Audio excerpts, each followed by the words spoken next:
उत्पत्ति अध्याय 50। उत्पत्ति अध्याय 50। तब यूसुफ अपने पिता के मुंह पर गिरकर रोया और उसे चूमा। और यूसुफ ने उन वैद्यों को जो उसके सेवक थे आज्ञा दी कि मेरे पिता की लोथ में सुगंध द्रव्य भरो। तब वैद्यों ने इसराइल की लोथ में सुगंध द्रव्य भर दिए और उसके 40 दिन पूरे हुए, क्योंकि जितनी लोथ में सुगंध द्रव्य भरे जाते हैं उनको इतने ही दिन पूरे लगते हैं। और मिस्री लोग उसके लिए 70 दिन तक विलाप करते रहे। जब उसके विलाप के दिन बीत गए, तब यूसुफ फिरौन के घराने के लोगों से कहने लगा, यदि तुम्हारी अनुग्रह की दृष्टि मुझ पर हो तो मेरी यह विनती फिरौन को सुनाओ कि मेरे पिता ने यह कहकर कि देख मैं मरने पर हूं, मुझे यह शपथ दिलाई कि जो कब्र तूने अपने लिए कनान देश में खुदवाई है उसी में मैं तुझे मिट्टी दूंगा। इसलिए अब मुझे वहां जाकर अपने पिता को मिट्टी देने की आज्ञा दे, तत्पश्चात मैं लौट जाऊंगा। तब फिरौन ने कहा, जाकर अपने पिता की खिलाई हुई शपथ के अनुसार उनको मिट्टी दे।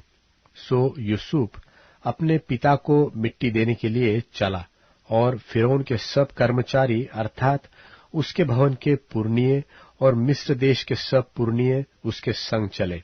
और यूसुफ के घर के सब लोग, उसके भाई और उसके पिता के घर के सब लोग भी संग गए, पर वे अपने बाल बच्चों और भेड़ बकरियों और गाय बैलों को गोशेन देश में छोड़ गए और उसके संग रथ और सवार गए।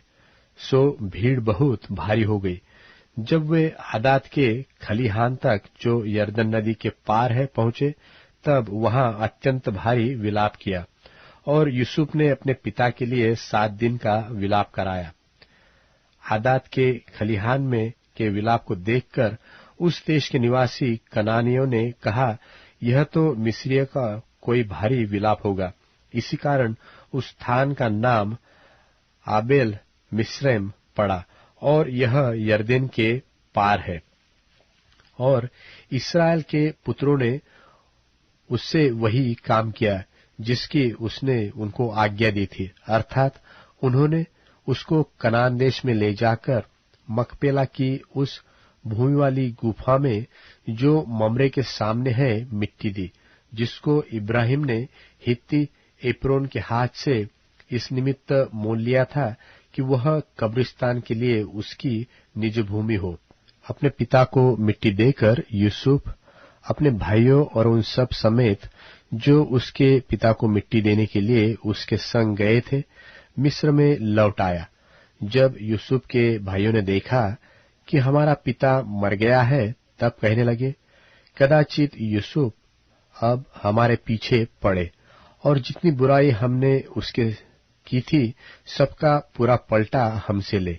इसलिए उन्होंने यूसुफ के पास यह कहला भेजा कि तेरे पिता ने मरने से पहले हमें यह आज्ञा दी थी कि तुम लोग यूसुफ से इस प्रकार कहना कि हम विनती करते हैं कि तू अपने भाइयों के अपराध और पाप को क्षमा कर।